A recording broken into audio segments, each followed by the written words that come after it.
Bien, Hamas fue el responsable del asesinato masivo del 7 de octubre de 1.200 jóvenes en una fiesta en Israel, en una rave. Aquella masacre reventó no solamente la vida de toda esta gente, violó, torturó, arrastró por el suelo, mostró fotografías de las torturas, de cuerpos descuartizados, sino que además reventó otra cosa, los acuerdos de paz de Abraham, que se iban a haber firmado. Ya tenían el beneplácito de Arabia Saudí. ¿Y saben lo que suponía? Por ejemplo, el reconocimiento del Estado de Palestina. No dice el gobierno español, no dice la flotilla que tienen tanto interés en el reconocimiento del Estado palestino. Pues aquellos acuerdos reconocían el Estado palestino con una condición obvia que se vuelve a repetir en el plan de paz actual, que evidentemente la futura Palestina no puede estar comandada por una dictadura de una organización terrorista como Hamas. Una cosa es reconocer un Estado, otra cosa es reconocer a una banda terrorista y asesina. Bien, pues volaron no solamente la vida de toda esa gente, sino que reventaron esos acuerdos de reconocimiento del Estado palestino sin terroristas. La gente que defiende que siga la situación actual en la Franja de Gaza tiene que saber que lo que está defendiendo es que permanezca la implantación de una dictadura asesina, terrorista, financiada por Irán, que lleva sin permitir unas elecciones desde 2006 y que ha trasladado el mismo sistema, el mismo régimen de asesinato de mujeres y homosexuales, simplemente por poner un ejemplo, que tiene Irán en estos momentos. Miren, esa flotilla forma parte de una especie de división, de avanzadilla mediática, que lo que pretende es volver a dibujar a Israel como una supuesta asesina. Israel es la única democracia de la zona. En Israel se celebran fiestas de cualquier tipo de identidad sexual. ¿Por qué? Porque defienden la libertad. Israel sí. Cuando le atacan, se defiende. Israel efectivamente ha llegado al convencimiento de que no puede convivir con terroristas y, por supuesto, ha declarado una guerra y está aniquilando a los terroristas. Evidentemente, que en esa guerra hay otro tipo de bajas, como en todas las guerras. Quien comenzó esa guerra no fue Israel. Quien comenzó esa guerra ese 7 de octubre fue Hamas, por orden de Irán, para reventar los acuerdos de paz. Vivimos en una época en que lo espiritual y lo político parecen entrelazarse más que nunca.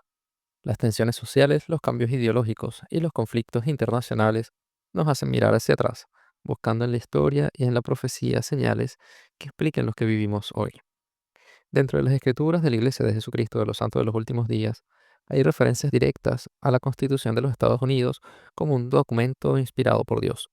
También existe una tradición profética atribuida al profeta José Smith, conocida como la profecía del caballo blanco, que habla del momento en que la Constitución pendería de un hilo. Hoy exploraremos el significado doctrinal y profético de estas ideas, las enseñanzas de los líderes como Erratas Benson, la relación entre Sion, la libertad y el gobierno inspirado, y la conexión entre la profecía de Isaías 2:3, que está frente a nuestros ojos.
Bienvenidos a Frente a nuestros ojos, el programa donde analizamos las profecías antiguas y modernas bajo la visión del Evangelio restaurado. Les habla el hermano Héctor Eduardo Campos, llegando a ustedes gracias a Evidencia Sud Sin Fronteras. Si no te has suscrito, hazlo ya y dame un like y déjanos un comentario. Te enviaremos saludos y ahora también, para premiarlos por su fidelidad al programa y al canal, estaré dando regalos cada programa. Hoy, un libro de la vida del presidente Russell M. Nelson, recordando todas sus enseñanzas y legado. El libro es De Corazón a Corazón, una autobiografía del presidente Nelson. Quédate hasta el final y te diré cómo obtener el libro en digital. Saludos a Alberto López de su canal Terapiando con Albert. Ya te daré detalles, mi amigo, sobre el bosque Simón Bolívar e Israel. A Noah Ontani Tareb Drar, que nos escribe desde México. Saludos. Angelita Arias, a Familia Esencial, del canal Familia Esencial 7985. Silvia YJ y a Sony C, quien nos dejó un interesante comentario que tal vez podamos ver a profundidad justo en el capítulo de hoy. Existe el Bosque Simón Bolívar en los montes de Judea entre Jerusalén y Tel Aviv, inaugurado el 15 de octubre de 1955 como símbolo de la amistad entre Venezuela e Israel y en homenaje a la lucha por la libertad que representó Simón Bolívar. El bosque fue iniciativa de Keren Keyemek de Israel, una organización judía encargada de adquirir y desarrollar tierras en Israel. Contiene más de 30.000 árboles, incluyendo especies venezolanas, y es un testimonio de la histórica conexión entre el pueblo judío venezolano y los latinoamericanos. ¿Por qué Israel? Durante las guerras de independencia de América Latina, algunos judíos apoyaron activamente a figuras como Simón Bolívar, incluso uniéndose al ejército libertador. En reciprocidad, algunos países latinoamericanos apoyaron el derecho de Israel a existir y abrieron sus puertas a judíos que huían del Holocausto. De hecho, Venezuela recibió 2 buques con judíos que venían huyendo de lo que estaba ocurriendo en Europa. El bosque es una forma de honrar la figura de Simón Bolívar el Libertador y los valores de lucha por la libertad que él encarnó. También hay algunas calles de nombres de algunos de los países de Latinoamérica en honor a lo que América eh, simbolizó para lo que fue la organización del Estado de Israel. Mm, Bueno, esto como respuesta a la petición del amigo Albert. Ahora al programa de hoy. En las revelaciones dadas a José Smith, el Señor se refirió en más de una ocasión a la Constitución de los Estados Unidos. No la presentó simplemente como un documento político, sino como una creación inspirada por Dios mismo.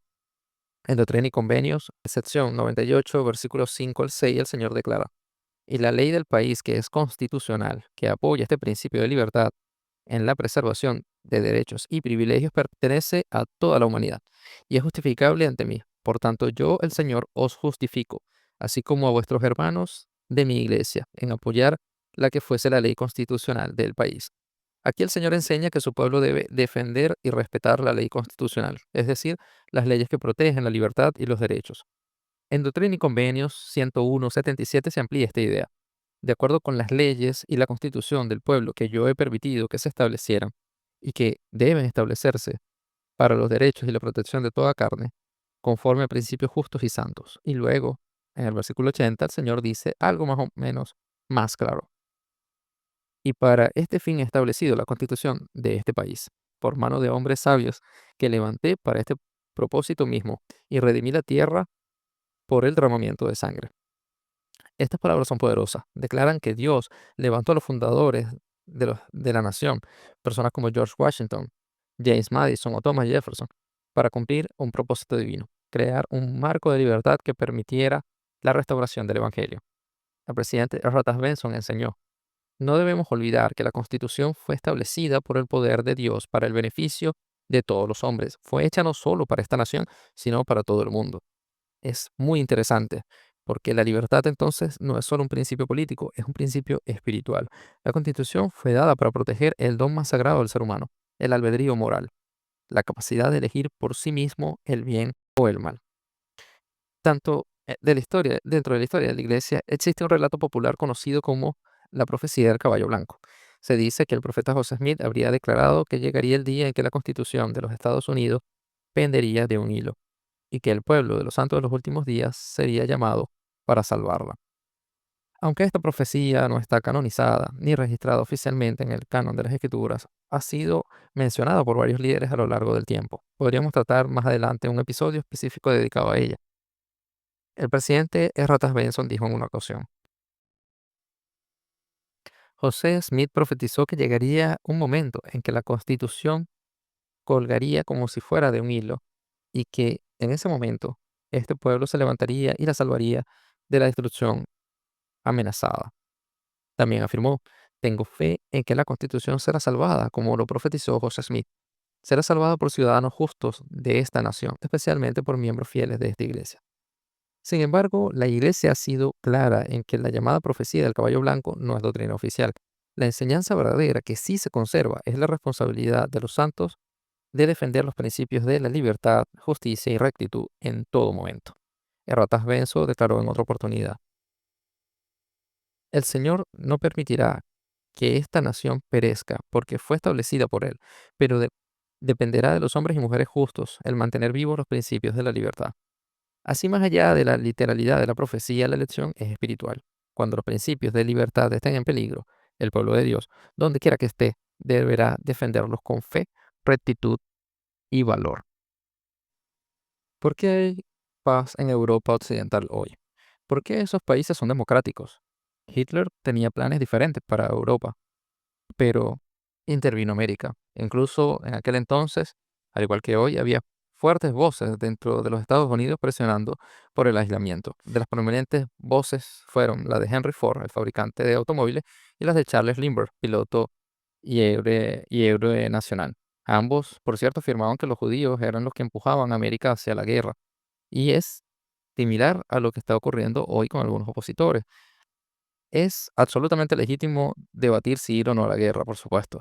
Y no todos los que se oponían a la Segunda Guerra Mundial eran antisemitas, pero es fascinante que algunas de las voces más fuertes hace aproximadamente 80 años y algunas voces de hoy sigan usando el mismo argumento de que son los judíos la razón. Pero la razón por la cual Europa Occidental disfruta de la democracia hoy es porque Estados Unidos junto a la Unión Soviética pusieron de rodillas a la Alemania nazi, forzaron a una rendición incondicional, y el precio que pagó Alemania fue enorme. El 10% de su población murió, 7 millones de alemanes murieron, ciudades fueron convertidas en escombros, pero incluso hoy la mayoría de los alemanes estarán de acuerdo en decir de que valió la pena. Por cierto, una de las razones por la cual la Alemania nazi se volvió tan fuerte fue por el hecho de que no se combatió a tiempo. En el episodio de las guerras, cómo son, cómo eran y cómo han de ser, que hablamos hace 2 semanas, estudiamos este asunto. Si no la han visto, le invito a buscarla y verla y repasarla. Cuando negocias con el mal se vuelve más fuerte. ¿Y qué sucedió justo después que terminó la Segunda Guerra Mundial? Comenzó la Guerra Fría, justamente después de haber negociado con el mal del comunismo. El comunismo se hizo fuerte y ahora estábamos en lucha. Y una de las pocas cosas que se hablan de esto es el bloqueo de Berlín. Berlín Occidental era una pequeña isla rodeada por la Alemania Oriental comunista. Los soviéticos intentaron matar de hambre a la ciudad, cortando todas las carreteras de acceso en regla. Querían forzar a Berlín Occidental a la sumisión. Pero bajo el liderazgo del general Lucius Clay, los estadounidenses dijeron: esta es nuestra línea roja, y lanzaron un enorme puente aéreo volando con alimentos, carbón y suministros para mantener a Berlín Occidental con vida. Tras la división de Alemania en zonas de ocupación, los occidentales planeaban el nacimiento de un Estado occidental alemán independiente, situado bajo la protección de Washington. En junio de 1948, la antigua moneda, el Reichsmark, quedó fuera de circulación y se instauró el marco alemán. Los soviéticos no reconocieron la nueva divisa y la respuesta de Stalin fue fulminante.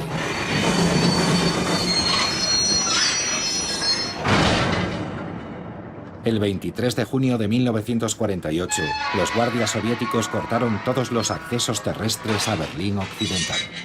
Los trenes y los coches no podían acceder a Berlín. Stalin quería apoderarse de la ciudad. Su objetivo era forzar la retirada de los occidentales. Sin electricidad, las fábricas tuvieron que parar. La ciudad permanecía incomunicada debido al bloqueo. Hubo que abastecer de alimentos a más de 2 millones de berlineses. No tenían nada que comer. Solo había una forma de abastecer a Berlín Occidental e impedir que cayese bajo control soviético. Los Estados Unidos y los aliados organizaron un gigantesco puente aéreo.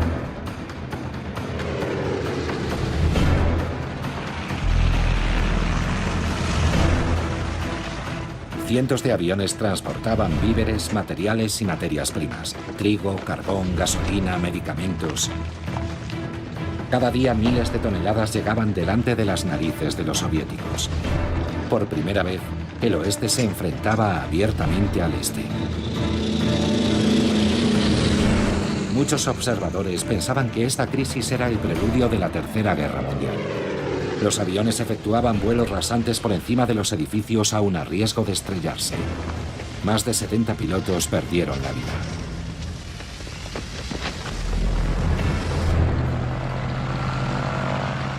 Los occidentales ya habían abandonado Praga. No iban a marcharse también de Berlín.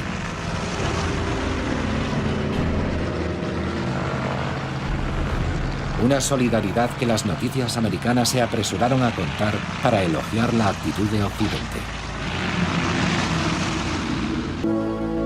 Los berlineses se acercaban a las pistas y gritaban a los pilotos: «No nos abandonéis.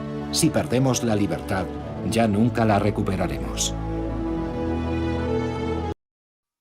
En esta historia entra un miembro de la iglesia que hizo un aporte significativo al mundo. La historia de Gail Halvorsen.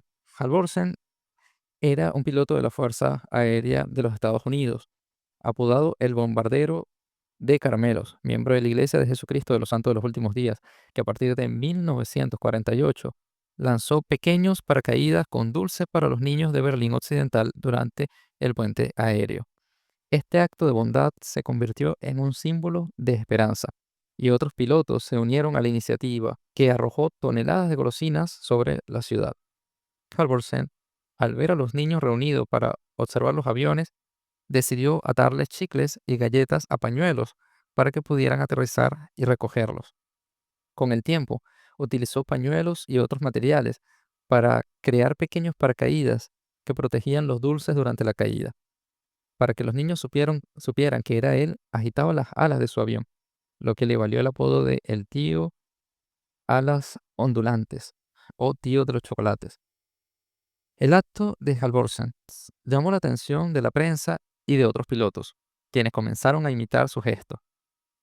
Años después, se formaron grupos de niños en Estados Unidos que donaron dulces, pañuelos y cartas para continuar la iniciativa.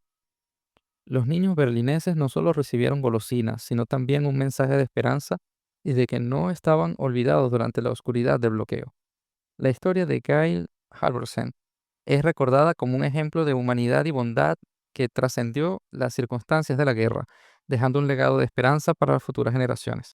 Este evento tuvo un impacto enorme. Los Estados Unidos se enfrentaron directamente a la Unión Soviética y ganaron. El mensaje resonó mucho más allá de Berlín. En la tumba del general Clay, quien murió en 1978, la gente de Berlín colocó una piedra que dice: agradecemos al preservador de nuestra libertad. El 12 de mayo de 1949, Stalin levantó el bloqueo. Las mercancías y la población de nuevo podían entrar y salir de la ciudad. «¡Hurra! ¡Seguimos vivos!», gritaban en las calles. Era una victoria del bloque occidental y un intenso alivio para los berlineses, que habían permanecido aislados durante casi un año. Pocos días después nació una Alemania occidental democrática, en el territorio ocupado por los tres aliados occidentales, la República Federal Alemana, cuyo primer canciller fue Konrad Adenauer. Pero el ogro del Kremlin no se daba por vencido. Un mes más tarde, en octubre, en el lado soviético nació la RDA, la República Democrática Alemana. Una Alemania comunista con una rutina y una policía política que traían negros recuerdos. Y después de salvar Europa Occidental y Berlín Occidental, América se unió para salvar a Corea. Corea del Sur luchó contra Corea del Norte. Corea del Norte fue apoyada por China y la Unión Soviética. 2,5 millones de personas murieron en la guerra proto. Corea se dividió y permanece dividida hasta el día de hoy. Corea del Sur, libre y democrática. Corea del Norte, una dictadura comunista. Luego vino Vietnam y América perdió.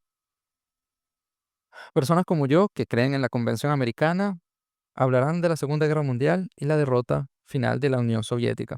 Personas del otro lado van a señalar Vietnam, Irak y Afganistán. Y ciertamente es un debate legítimo. En Vietnam, América intentó prevenir la caída del sur ante el norte comunista. En Irak, derrotó a Saddam Hussein un brutal dictador que mató a su propio pueblo con bombas de gases. En Afganistán derrocó a los talibanes, un régimen que apedreaba a las mujeres en las calles. Eh, ¿El resultado fue perfecto? Por supuesto que no. ¿Hubo errores? Por supuesto. Pero la intención fue buena. El esfuerzo fue real en liberar a las personas del yugo del terror y la tiranía. A lo largo de su historia, Estados Unidos han intervenido en numerosos conflictos internacionales, muchas veces proclamándolo como una causa de defensa de libertad o protección de oprimidos. Estas situaciones, con sus aciertos y errores, muestran la tensión constante entre el ideal profético de libertad y las realidades humanas del poder y la política. El presidente Harold B. Lee mencionó la oración dedicatoria del templo de Idaho Falls, que dice: damos gracias, Padre, por habernos revelado que aquellos que nos dieron nuestra forma constitucional de gobierno fueron sabios ante tus ojos y que tú los colocaste en la tierra con el propósito de dar a luz ese documento sagrado. Rogamos que los reyes, gobernantes y pueblos de todas las naciones sean persuadidos de las bendiciones que disfrutamos por causa de nuestra libertad y deseen adoptar sistemas similares para que así se cumpla la antigua profecía de Isaías: de Sión saldrá la ley y de Jerusalén la palabra de Jehová. Para muchos líderes, esta oración no solo fue una dedicación, sino una profecía. Mostraba que el sistema de libertad establecido por Dios en esa tierra, la Constitución de Estados Unidos, podría inspirar a otras naciones del mundo. Si eres de los que dice que Estados Unidos de América solo usó las guerras para adueñarse de recursos en los países donde luchó o de aprovecharse del conflicto solamente, voy a hacerte una simple pregunta. No importa si estás escuchando o viendo esto desde México, Argentina, Chile, Perú, Colombia, Venezuela o España. ¿En qué país preferirías vivir? ¿En países que estaban del lado de América o los que estaban del otro lado? ¿Preferirías vivir en la dictadura de Corea del Norte o en la Corea del Sur democrática? Por cierto, si conoces a un cantante de K-pop, será de Corea del Norte. ¿Preferirías vivir en la Alemania Oriental comunista o en la Alemania Occidental democrática? ¿Conoces alguna historia de alguien que tratara de saltar el muro de Alemania Occidental a la Oriental? ¿En la Unión Soviética o en los Estados Unidos? ¿En Afganistán controlada por los talibanes o en Afganistán bajo el control de América? ¿Cómo explicas el hecho de que siempre elegirías estar del lado donde Estados Unidos de América ha aportado las leyes de su constitución para brindar libertad? Te diré por qué. Porque cuando ignoras todo el ruido mediático, Estados Unidos de América ha sido usado por Dios para combatir contra lugares dictatoriales, para llevar ideales de libertad y ayudar a abrir el campo para cumplir los designios del Señor. Aunque no nos guste a veces los métodos, o aunque, como siempre, el hombre en su naturaleza malvada también aproveche los momentos para hacer alguna cosa mala, Dios se vale del hombre para cumplir sus designios. Hoy, cuando el mundo ha pensado que América está débil, que ha perdido su carácter democrático y su condición de apoyar las causas de libertad, en estos últimos meses se ha demostrado que América sigue de pie. Algunos dirán que estoy exagerando, que Estados Unidos no es un ejemplo de una nación santa, y es cierto, no lo es, pero no necesita serlo para que Dios la use como instrumento para abrir caminos para el Evangelio restaurado. ¿No me creen? Pues algunos ejemplos. La familia, una proclamación para el mundo, se alzó como una advertencia de las calamidades que vendrían si abríamos las puertas a la ideología que hoy conocemos como de género o el feminismo radical, etc. Y después de 30 años vemos cómo no pudo ser más clara esta advertencia. Y hoy la lucha desde el gobierno de Estados Unidos nos abre de nuevo las puertas a la predicación de ella.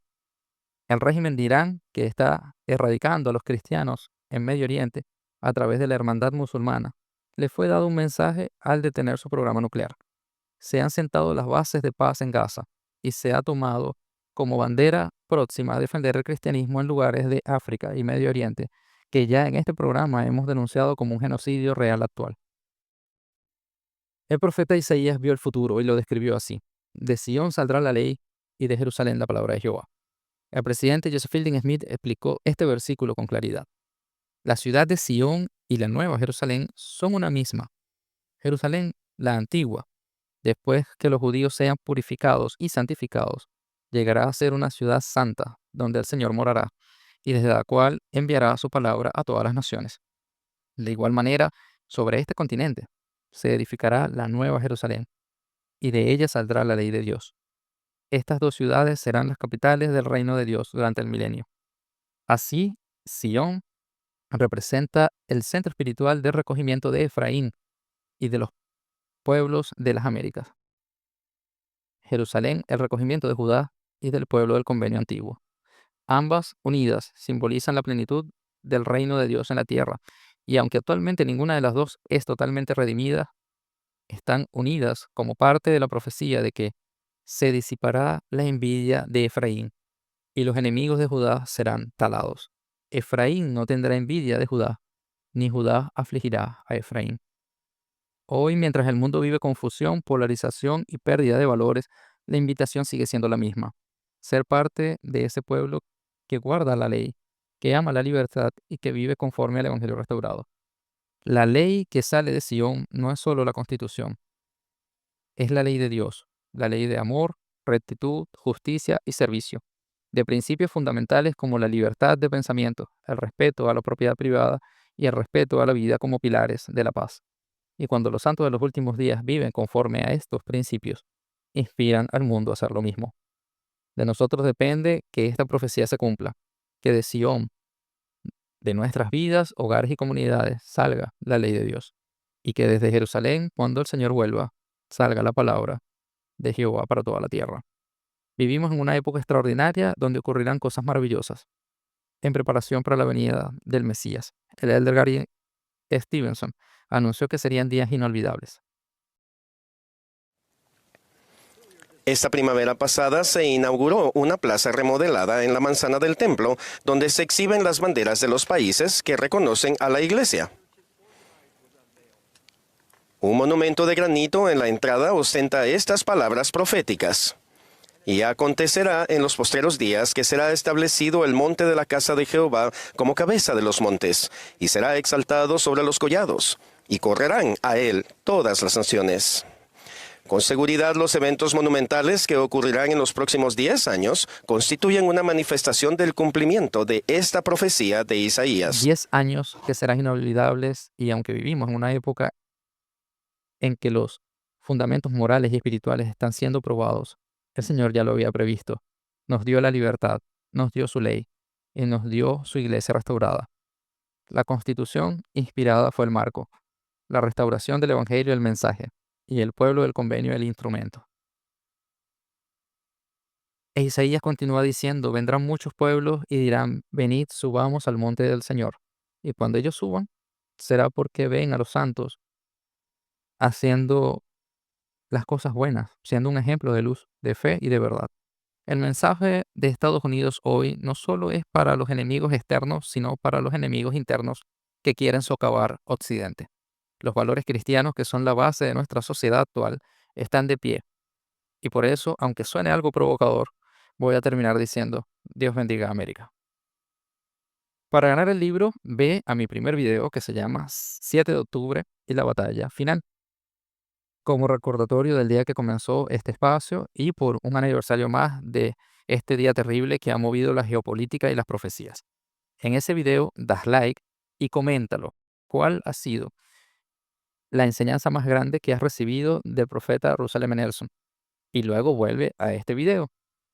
Escríbeme tu nombre y un correo o tu red social que desees que te envíe el libro. Puede ser por WhatsApp. Revisaremos tu comentario en ambos videos y allí te enviaremos el libro. Gracias y nos encontraremos en el siguiente episodio de Frente a nuestros ojos.